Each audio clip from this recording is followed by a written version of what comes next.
premier sans faute en seconde manche.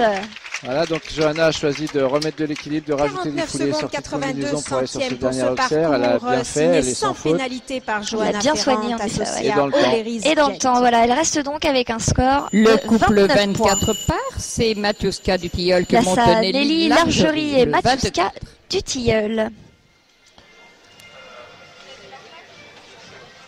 Alors, je le disais tout à l'heure, Matuska est née dans l'élevage d'Auton, donc Johanna Nelly la connaît depuis qu'elle est toute petite, elles ont grandi ensemble quasiment. Et c'est une belle histoire, ce sont souvent de belles histoires quand on le rencontre dans le monde des poneys, parce que les couples se construisent comme ça dans le temps. Et l'affectif a énormément de place dans ce milieu, j'allais dire, dans le monde des poneys, bien plus que dans les chevaux. Et oui, on dit souvent le poney d'une vie. 4 points pour l'instant pour Nelly. Oui, un saut un peu plat sur le numéro 4. Rien de très grave, mais suffisamment pour faire la faute.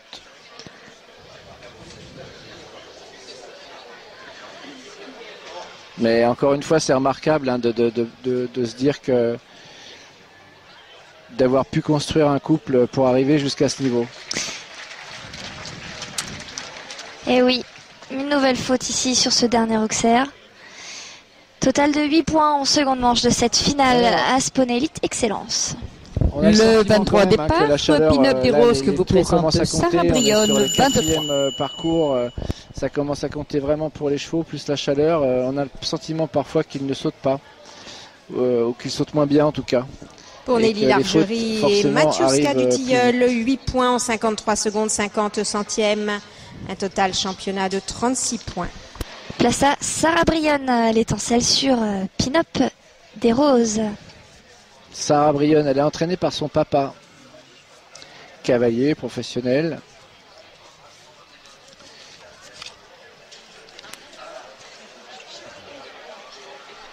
Sarah, on le rappelait tout à l'heure, donc très bonne cavalière.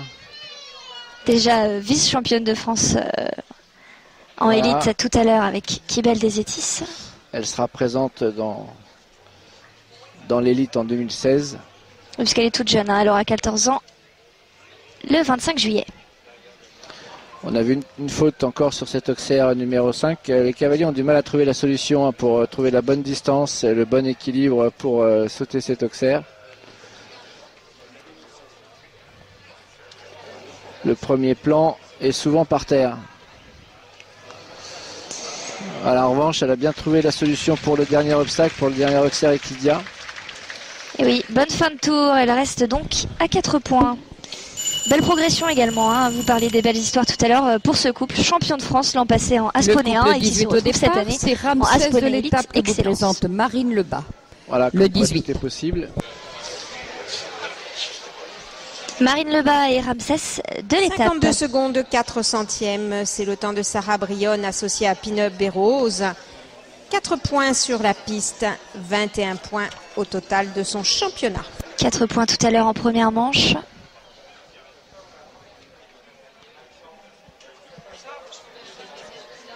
Voilà, une ligne bien construite de 4 au 5 pour aborder cet auxerre.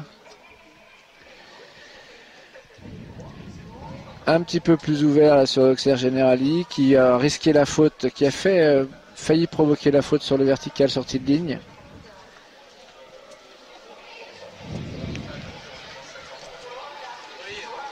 Voilà, une bonne remise en équilibre pour le double. Allez, il en reste plus qu'un, le temps pas de souci. Et voilà, à nouveau, notre deuxième sans faute signé Marine Lebas qui, je crois, en plus, chapeau, hein, c'est la plus jeune cavalière de cette finale. Seulement 12 ans. Ouais. La petite Marine.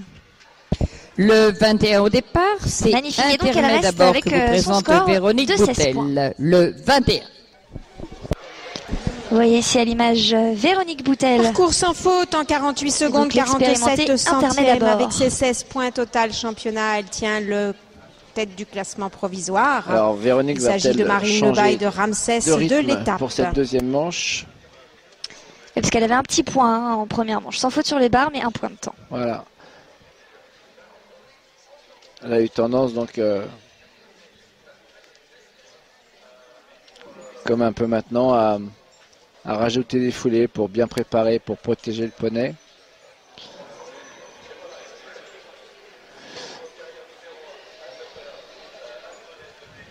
Là encore, c'est un couple assez vert, donc qui manque encore un peu d'expérience,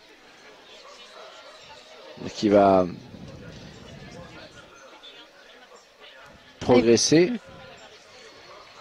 Est-ce que c'est leur première participation à ce niveau en championnat? Allez, elle est toujours sans faute alors qu'elle aborde la dernière ligne. Attention au chrono, on l'a dit, 60 secondes. Est-ce qu'elle va être dans le temps? Allez, il en reste qu'un seul, elle le soigne. En tout cas, elle est sans faute sur les barres. Et bien voilà, oui, le temps a été légèrement raccourci après le troisième cavalier. Donc toujours ce point de temps dépassé. Eh bien oui, le chrono qui est donc passé à 57 secondes, un petit point de temps, elle passe donc le 12 au départ, de 15 c'est Montbazillac du Lin que vous présente Laurine Collet, le numéro 12. Véronique a dû choisir d'assurer invraisemblablement plutôt que de vouloir avancer et courir à la faute. Mais quand on assure, souvent le point de temps dépassé est là. Pour Véronique Boutel et Intermet d'abord, c'est un parcours sans faute, malheureusement pénalisé d'un point pour temps dépassé. Je vous rappelle que le temps est de 56 secondes. Véronique Boutel et Intermet d'abord ont effectué leur parcours en 57 secondes, 13 centièmes. Un total championnat à 15 points. Allez, place à Laurine Collet, donc Montbazillac du Lin, son mâle de 9 ans, par Montpellier.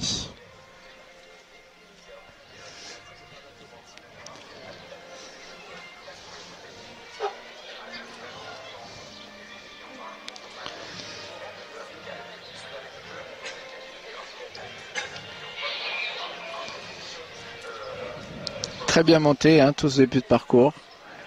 Encore une fois, les cavaliers réagissent parfaitement, trouvent les solutions. Voilà. Remise en équilibre idéale là, dans cette ligne verticale, auxerre verticale.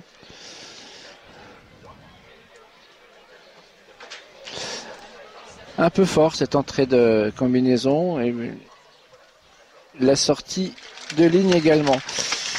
Et oui. Un peu trop gourmande, il aurait peut-être fallu attendre un petit peu l'entrée de combinaison sur le 10 là. Et on a l'impression que là le mental joue hein, sur cette fin de parcours. Le couple 19 au départ, c'est Calas Résidad Z que vous présente Sophie Chillet, le 19. Et la faute arrive vite. Et donc elle ajoute 4 points à son score, elle passe donc à un total de 17 points à Laurine Collet sur Montbazillac du Lin. On arrive dans les couples à 8 points de la première, c'est donc Sophie Chillet à suivre Camille Condé-Ferreira. Sophie Chillet qui est associée à Calas Résidal Z. Voilà, Sophie, tout comme Camille, sont à une barre des 3 couples en tête. Donc rien n'est joué. Il faut assurer le sans faute dans le temps. C'est ce que Sophie vraisemblablement est partie pour réaliser. Elle était 4 points tout à l'heure en première manche. Ah, il faut bien se dire hein, que ces 4 points, c'est pas des contre-performances pour ces couples-là. Hein. C'est souvent des parcours très bien montés, mais comme on le disait, la faute peut arriver très vite. Petite erreur.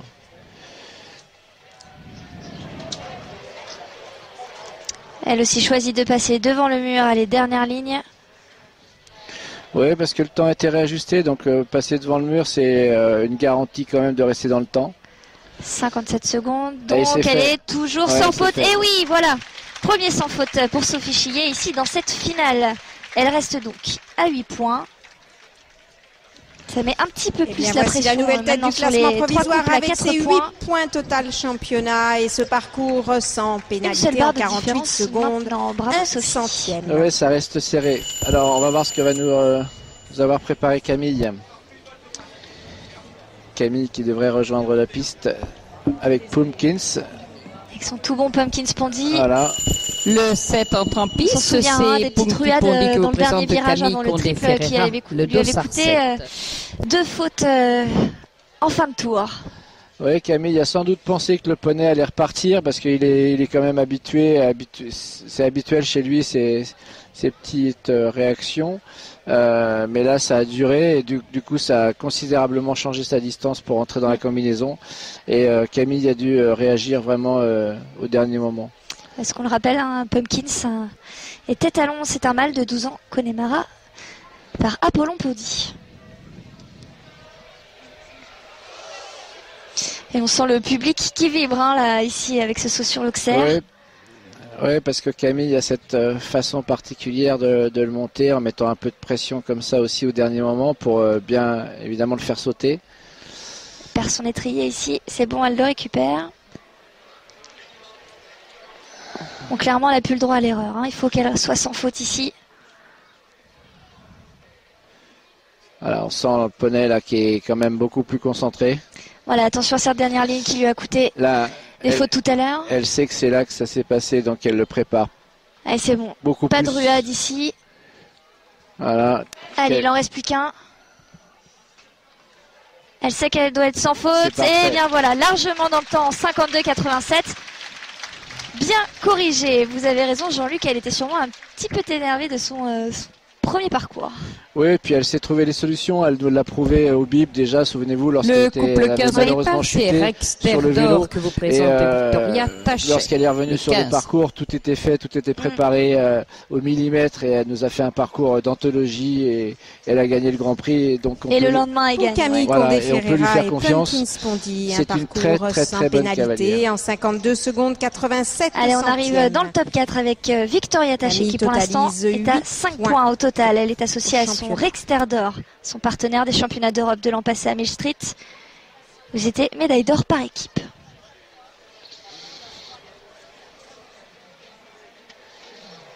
Elle était 4 points en première manche de cette finale. Voilà, Victoria qui doit toujours se méfier du temps dépassé. Et elle soigne considérablement ses parcours, mais prend un peu de temps. Là, on le voit à l'avance. Donc elle a vraiment compris qu'il ne fallait pas traîner sur le parcours. Et elle avance sans se mettre en danger. Elle est toujours dans l'équilibre. Vous voyez, elle relance la sortie de ce vertical pour aller sur la combinaison. Voilà, pour trouver une entrée parfaite. Et elle a sauté magnifique cette combinaison. Oui, ça passe ici. Elle en reste plus qu'un. Le chrono, là, ça a l'air d'aller. 57 secondes. Et oui. Et bien voilà, premier parcours. Sans faute pour le couple également sur cette finale. Et donc elle reste avec un total de 5 points. Il en reste 3 encore à s'élancer. Justine Maher, Charlotte Lebas et Thomas Calabre. Tous à 4 points. Elle a trouvé le bon rythme, hein, Victoria. C'est dans ce rythme-là que le poney saute vraiment bien. Et parcours sans faute en 53 secondes 62 centièmes pour Victoria Tachet, associée à Rexter d'or. Allez Justine, 5 points Justine total et championnat. Shamrock.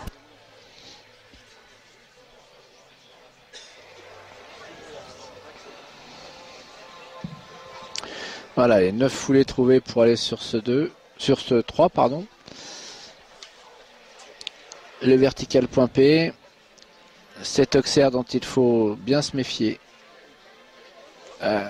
Une bonne touchette qui va peut-être réveiller notre Shamrock.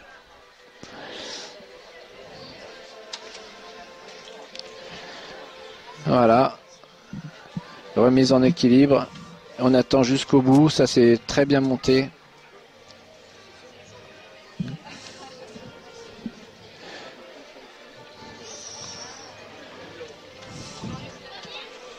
Parfait. Allez, est-ce que ça va être notre premier double sans faute de cette finale? Ouais, c'est fait. Et bien voilà, chapeau, et oui, bien applaudi par le public. Elle est contente, Justine. Elle reste donc à 4 points. C'est donc la seule pour l'instant à avoir été sans faute à la fois en première et en deuxième manche de cette finale. Départ, c'est Cabar ça met une pression supplémentaire à Charlotte et à Thomas, hein, qui sont à 4 points.